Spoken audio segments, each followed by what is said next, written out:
إن الحمد لله نحمده ونستعينه ونستغفره ونستهديه ونعوذ بالله من شرور أنفسنا ومن سيئات أعمالنا من يهده الله فلا مضل له ومن يضلل فلا هادي له وأشهد أن لا إله إلا الله وحده لا شريك له وأشهد أن محمدًا عبده ورسوله يا أيها الذين آمنوا اتقوا الله وقولوا قولا سديدا يصلح لكم أعمالكم ويغفر لكم ذنوبكم ومن يطع الله ورسوله فقد فاز فوزا عظيما أما بعد فإن أصدق الكلام كتاب الله وخير الهدي هدي محمد صلى الله عليه وسلم وشر الأمور محدثاتها وكل محدثة بدعة وكل بدعة ضلالة وكل ضلالة في النار. مسلمان بەڕێزەکان خوشکان برایان سەلامی خوای پەروەردگار لەسەر هەموو لایەکتان بێ. سەلام و هێمنی و ئاشتی و ئارامی لەسەر هەموو گەلی کوردستان بێ. بەڕێزانم، ئەو ڕووداوانەی کە لە ماوەی ئەم هەفتەیە ڕوویدا کە بەڕاستی دڵی هەمووانی سوتاند، ناڵێم ناخۆشی کرد بەڵکو سوتاندی، دڵی هەمووانی هەژاند، بێتاقەتی کردین، غەمباری کردین، کۆسی کەواندین. هەر یەکێک ئەگەر خۆشەویستترین کەسانی دنیامان لەدەست بدایێ ئاواتە خواز بووین کە لە دەستمان بدایێ، بەڵام ئەم ئەحداث و ڕووداوانەمان بە چاوی خۆمان نەبینایە، بە چاوی خۆمان نەمان بینایە کە ماڵی کورد جارێکی تر بسووتێنرێ، کە خەڵکی جارێکی تر دەربەدەر بکرێ، کە ماڵی کورد و ژنی کورد و مناڵی کورد و پیرێژنی کورد و پیرە پیاوی کورد دەربەدەر بکرێ بە پێی پەتی. زۆر کاری تێکردین، زۆر غەمباری کردین، دڵی هەموومانی سوتاند بەڕاستی. بۆیە من نازانم لەم شوێنەوە چی عەرزی ئێوە بکەم، لەو ڕۆژەوە تا ئەمڕۆ بیرەکەمەوە من چی بۆ ئێوە بڵێم، باسی چیتان بۆ بکەم،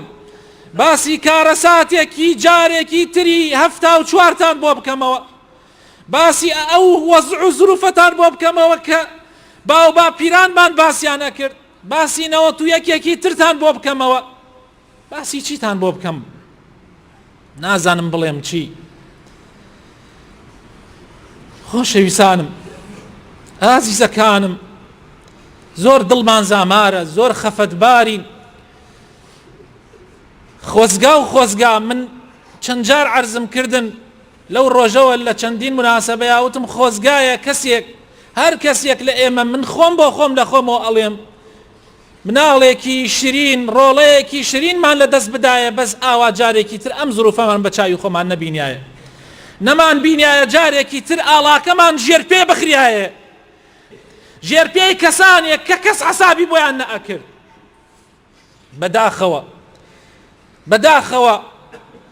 بەداخەوە ئێستا مناڵانی کورد ڕاو بنرێن جارێکی تر لە کەرکووک و لە خانەقین و لە شوێنەکانی ترا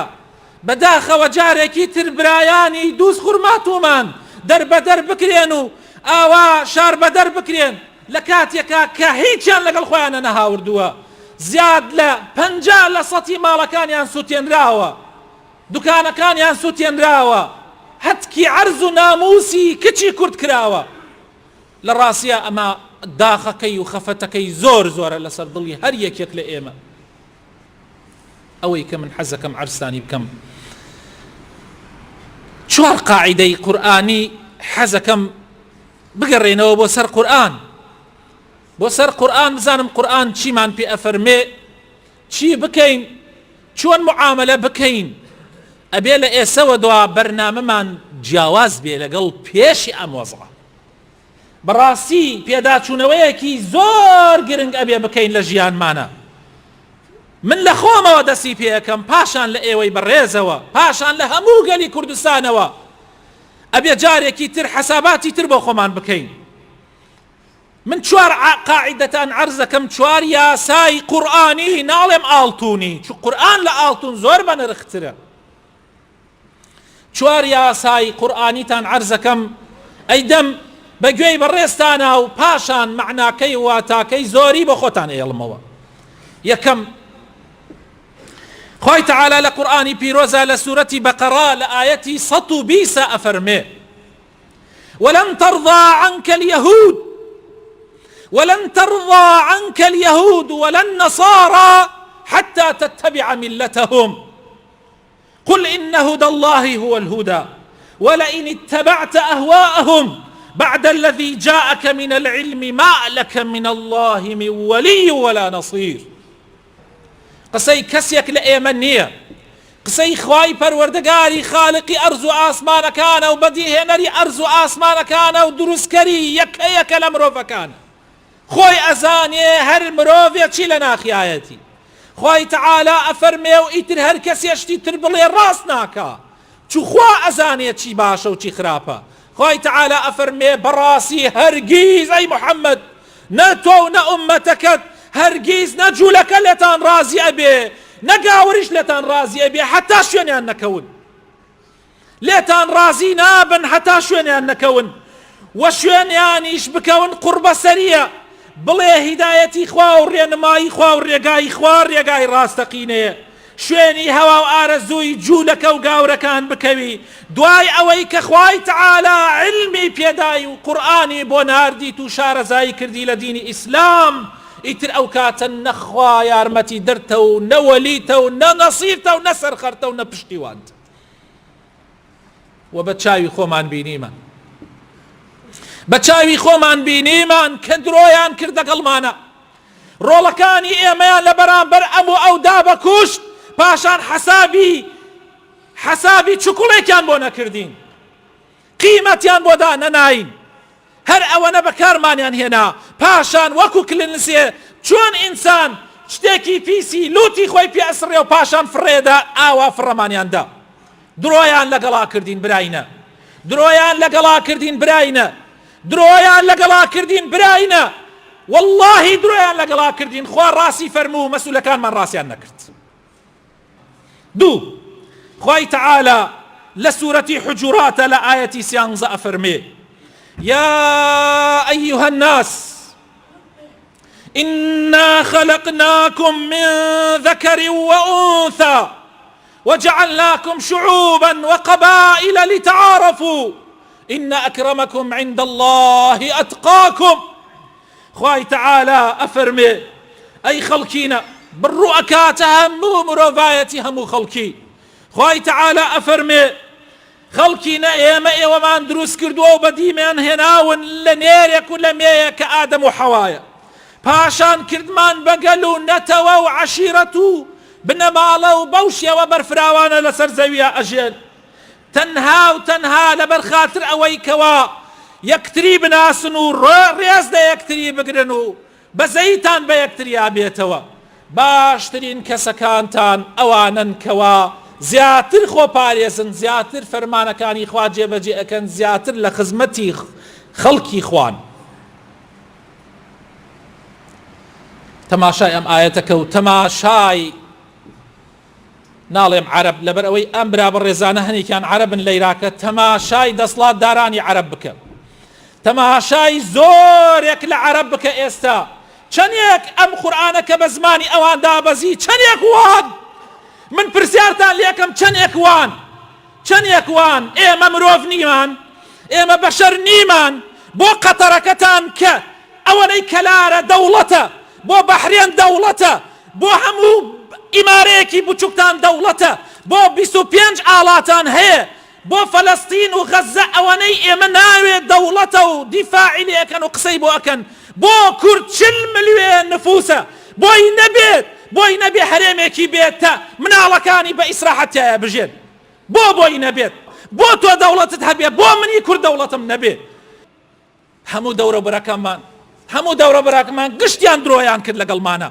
درۆیان کرد ئەوانەی کە ئیدعای ئیسلامەتیانە کرد درۆیان کرد هەتا ماوەیە ترێمە پیان ناخەڵەتێنی براینە ئەوەی لە قورئان تێنەگەیشت بێ بسڵمانێتی ڕاستەقینەی نییە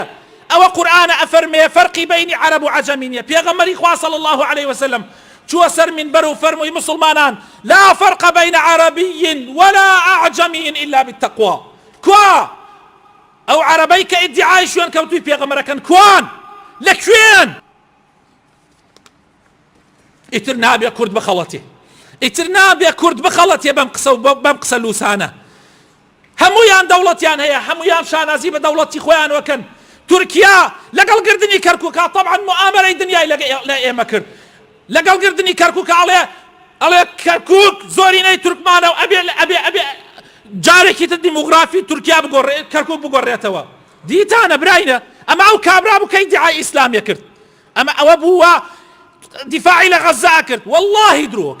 والله درۆکە ئەمانە تورکچێتیەکەن ئەوانە فارسچێتیەکەن ئەوانە عەرەبچێتیەکەن ئەوانە ئیسلامی پاشان خوای تعالى لسورة أنفال لآية 46 أفرمي وأطيعوا الله ورسوله ولا تنازعوا فتفشلوا وتذهب ريحكم واصبروا إن الله مع الصابرين خوای تعالى أفرمي مسلمانا گەڕایەڵی فەرمانەکانی خوا و پێغەمبەری خوا بکەن دووبەرەکی و تەفریقە لە بەینی یەکتریا مەکەن ئەگینا فەشەل تێرن دووبەرەکی مەکەن ئەگینا فەشەل تێرن و بۆنتان نامێنێ و هێستان نامێنێ و ئەژنۆتان ئەشکێ و ماڵ و مناڵتان دەربەدەرەبێ ئەمە کێ ئەگرێتەوە ئەمە حزبە کوردیەکان ناگرێتەوە ئەمە ئەوانە ناگرێتەوە کە قوڕیان کردە سەر ئەم ملەتە هەها خوای تعالى چیان پێ ئەفەرمێ لەم بینبەرەوە دەیەها جار باسمان کردێ نەموت پێتان براینە وتم ئێمە نابێت تەفریقەکەی نابێ بیر لەوە بکەین و ئەم بێژە من ئایدی فلان حزبم و بێژە من ئایدی فلان حزبم نابێت حسابی یەکمان بۆ ئەکەن براینە دوژمنان بەزەیان نییە دوژمنان ناڵێن لە دووزی خوڕماتووە پرسیار لە خەڵکی دووزەکەم لەیرە دانیشتوون خەڵکێکیان پرسیارتان لێ ئەەکەم کاتێک دەربەدەریان کردن وتیان تۆ یەکێتی تۆ پارتی تۆ گۆڕانی تۆ ئیسلامی تۆ فلان و فیسانی وتیان یا هەر هەمووتانیان قەسف کرد هەموو ماڵەکانتانیان قەسف کرد دەربەدەرتانیان کرد مناڵەکانتان وە بێنە لە ماڵ دەرچوو دەبێ ئاو بەدەستانەوە نەبوو گشتانیان وا پێ نەکرد دەی ئاوانە برا بە ڕێزەکانم ئێمە خۆمانە خەڵەتێنین هی ئەوەیە بۆنمان نەما هی ئەوەیە قووەتمان نەما ئەگەر ئێمە یەک ڕیز بوایەن یەکێتیمان هەبوایە یەکگورتوێتیمان هەبوایە واللهی وامان بەسەرانە ئەهات ئەمە خوا ئەفەرمێ لە قورئان ئەمە قاعیدەی خوایە خوا ئەفەرمێ برا لە یعنی معنای ئاەتەکە برا لە پشت برا بێ مەگەر قەزا لای خوا بێ چەند خۆش بووە هەر هەمومان بەیەکۆ بمردایەن بەهاتایەن دەبابەکە بیدایە بەسەر گشتمانە بەڵام گشتمان بەیەکۆ بمردایەن واللهی نەیان ئەتوانی واللهی ئەو سیارانەی وا ڕای ئەکرد ئەو خەموو خەڵکە وا ڕای ئەکرد بەس سیارەکانمان لە بانجعدەکە لە بەردەمی دەبابەکانیانە بێسانیان نەتوانی بێن بەس ئێمە ڕاستمان نەکرد بەس ئێمە خیانەتمان لە یەکتری خیانەت لە یەکەکەین من ئەمەوێت تۆ بکەمە قوڕە تۆ من بکەیتە قوڕە ئەی خوای تەعالە سەرمان ناخە ولا تنازعوا فتفشلوا وتذهب ريحكم ئەگەر دەرس وەرنەگرین ئەوەیشی ماوە لە دەستێدەین پاشان خوای تەعالە ئەفەرمێ قاعدة أخير وشوارم ولا تقف ما ليس لك به علم خوای تعالى لسورة إسراء لآياتي 36 أفرمي ولا تقف ما ليس لك به علم إن السمع والبصر والفؤاد كل أولئك كان عنه مسؤولا. من آقاتان لزمانتان به، آقاتان لێ بێت چی ئەڵێن، ئاگاتان لێ ئەبێت چی ئەڵێن، چی قسەیەک ئەکەن، وریابن لەم لە حەزاتانە لەم سات و وەختانە ئاگاتان لە زمانی خۆتان بێ، ئاگاتان لە قسەکانتان بێ، چونکە هەمووی ئەنووسرێتەوە لە لای خوا. هەر قسەیەک کە ئەیکەی، هەر بینینێک کە ئەیبینی، هەر قسەیەک کە ئەیبیسی، هەمووی بەرپرسیارەتی لەسرە. ئاگاتان لە زمانی خۆتان بێ. خۆشەویستەکانم، پێغەمبەری خوا صلی الله عليه وسلم نصیحەتی سەحابەیەکێ کرد لەسەر بڕێ مەسائیل، پاشان ئەو سەحابەیە فەرمووی ئەی پێغەمبەری خوا نصیحەتێکم بکرێ بۆ پێ بڵێ کە ئەمانە هەر هەمووی بگرێتە خۆی. پێغەمبەری خوا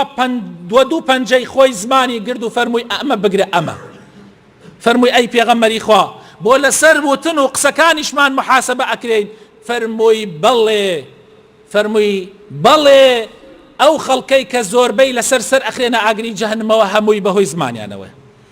ئاگامان لە خۆمان بێ، وریابین ئێمە کۆسمان کەوتووە، ئێمە تووشی ناڕەحەتیەکی زۆر ناخۆش هاتووین، ئێمە وەزعمان تێک چووە، خەڵک وەزعی زۆر تێک چووە، ئامان وریابن دڵ یەکتری مەشکێنن. من لێرەوە پێش ئەم وەزعیش وتم وریای زمانتان بن، گەنجەکان وریای قەڵەمەکان و پەنجەکانتان بن لە فەیسبووکەوانەش هەر زمانە، لە جەریدە و گۆڤاریش هەر زمانە. ئاگاتان لێبێ باخوا بەهۆی گوناحەکانمانەوە قوڕ نەکا بەسەرمانە،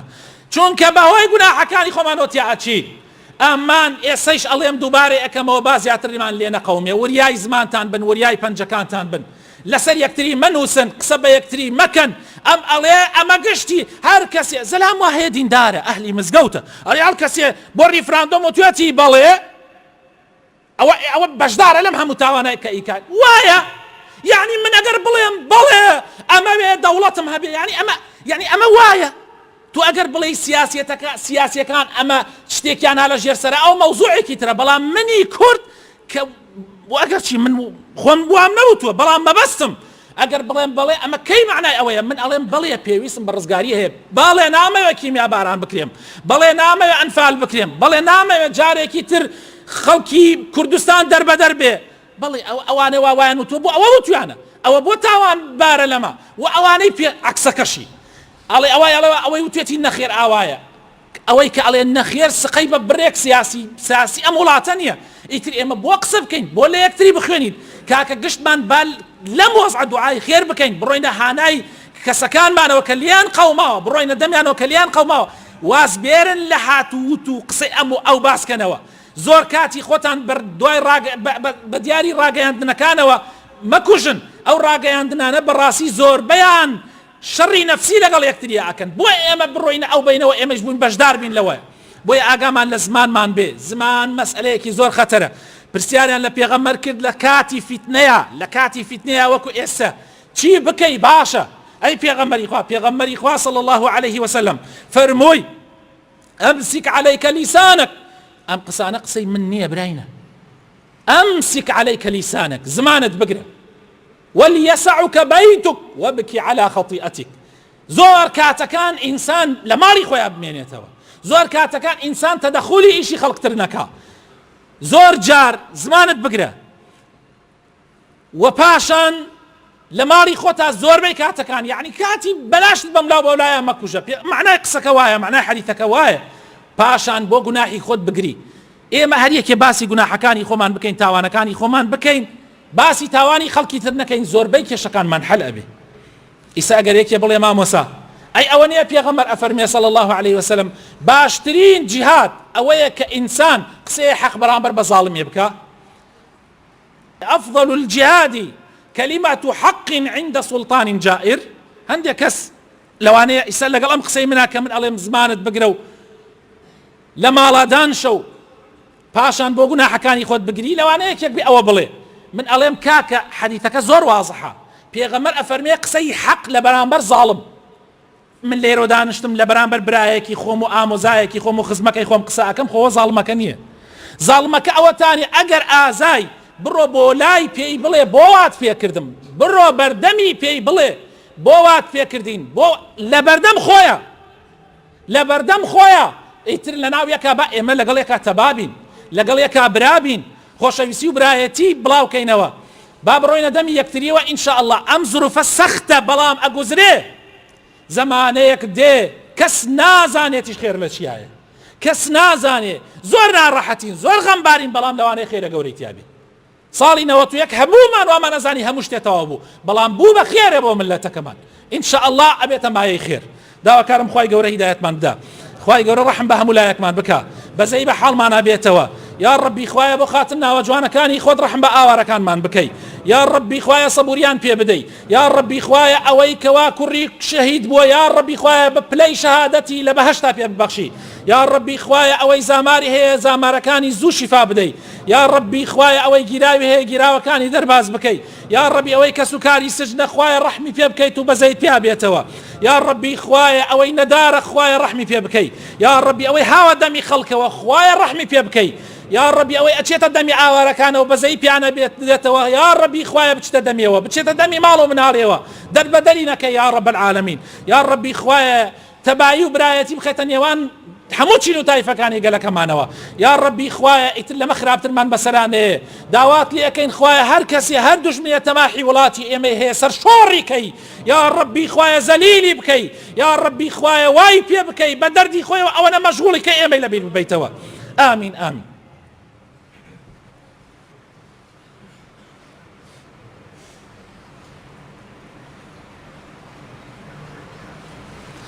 آمين آمين الحمد لله رب العالمين والصلاة والسلام على سيدنا محمد وعلى آله وصحابته أجمعين يا أيها الذين آمنوا اتقوا الله حق تقاته ولا تموتن إلا وأنتم مسلمون خوشي سكان مسلمان بريزكان خوتنا قدار لم وضعوا أو خلقيك الروي كردوة إيما إسته ئەو خەڵکەی کە وەکو عەرزم کردن دەر بە دەرکران شار بە دەرکران ماڵیان سووتێنرا سامانیان داگیر کرا عەزیەت دران هەیانە شەهیدی داوە هەیانە برینداری هەیە هەیانە گیراوی هەیە براینە ماڵتانیان بۆ بکەنەوە براینە دڵتانیان بۆ بکەنەوە براینە با هەمومان بەدەمیانەوە بچین نێلین هەست بە غەریبی بکەن خۆشەویستەکانم لە زەمانی پێغەمبەرا کاتێ پێغەمبەر و ئەسحابەکانی دەربە دەرکران ئازار دران کۆچیان کرد ڕۆیشتن بۆ مەدینەی پێغەمبەر صلی الله عليه وسلم ئەو کاتە پێوترا یەثریب کە پێغەمبەر و سەحابەکانی کۆچیان کرد ئەو جا ناونرا مەدینە ئەو خەڵکە کە لە مەدینە بوون ئەوانەی کۆچیان کرد ناونران کۆچبەران ئەوانەی مەدینە و یەثریب ناونران ئەنساری و پشتیوانەکان ماڵیانیان بۆ کردنەوە دەرگای ماڵەکانیان بۆ کردنەوە بوون بە پشتیوانێکی ڕاستەقینەی ئەوان یارمەتیانیاندا نەیانیشت هەست بە غەریبی بکەن تەنانەت ئەوەندە بەدەمیانەوە چوون دوای ڕزگارکردن و ئازادکردنی مەککە ئەوانە نەئەگەڕیانەوە بۆ شوێنەکانی خۆیان نەئەگەڕیانەوە لە مەدینە ماونەوە زۆربەیان لە مەدینە وەفاتیان کرد جابراینە هەموو ڕۆژێ لێ قەومان نییە هەموو کاتێ لێ قەومان نییە و هەموو کاتێکیش خاوەن ماڵ و سامان نیمان ئێستا ئەوانە تیایانە هەیە زۆر دەوڵەمەنە چەندین کەسی داڵدەداوە چەند یارمەتی دەیەها کەسی ناردووە خەڵکی دووزی بەغیرەت خەڵکی خانەقینی بەغیرەت خەڵکی جەلەولای بەغیرەت ئەمانە زۆر بەغیرەتن قەومیالێکن نییە لە خەڵکی گەرمیان بەغیرەتتر ئەم خەڵکە بەدەمی هەموو کوردستانەوە ئەچوون بەدەمی کۆبانیوە چوون بەدەمی هەموو ئاوارەکانی شوێنەکانی ترەوە چوون ئەم خەڵکە بەغیرەتە ئەم خەڵکە دەوڵەمەنە ئەم خەڵکە بەرچاو تێرە ئێستا لیان قەوماوە ئێستا لە ماڵەکانیان دەرچوون ئەسڵەن تیانە هەبووە نەیتوانێت جنسیەکەی هەڵگرێ تیانە هەبووە نەیتوانێت ئاڵتوونەکەی هەڵگرێت تیانە هەبووە ئیتر بێجگە لە دوکان و سامان و ئەوانە جا لیان قەوماوە ڕجاءەن براینە با ئێمەش بەدەمیانەوە بچین هەر مدەتێکە و خوای گەورە ئەم وەزعیش لا ئەدا ئەو سەروەت و سامانەش کە ئێمە هەمانە لەوانەیە بۆ لە حەزاتێک خوای گەورە ئیمتحانمانی پێ بکات دوای لێمانی بسێنێتەوە جا چەند گرنگە ئێمە بەدەمی ئەوانەوە بچین کە سەحابەکانی پێغەمبەر صلی الله علیه وسلم تیانە هەبوو واللهی ئەی پێغەمبەری خوا یەکێکم بۆ بنێرە ماڵەکەی ڕێک لەگەڵا ئەکەمە دوکتۆ ماڵەکەی لەگەڵا ئەکەمە دوکتۆ پارەکەمی لەگەڵا ئەکەمە دوکتۆ ئێمە ئەبێ ئاوا هیمەتمان هەبێ من ناڵێم ئاوا بەڵام هیچ نەبێ دەرگای ماڵەکانمانیان بۆ بکەینەوە ئەگەر هاتن ئەو بیان خەینە سەر سەرمان ئەگەر ئین پێویستیان پێبوو یارمەتیان بدەین قەرزیان بدەینێ بەدەمیانەوە بچین کاریان بۆ ئاسان بکەین ئینشاء الله ئەوانیش زۆر احتیاجمان نابن بە سەربەرزی و بە سەرکەوتووی ئەڕۆنە شوێنی خۆیان ئینشاء الله تعالى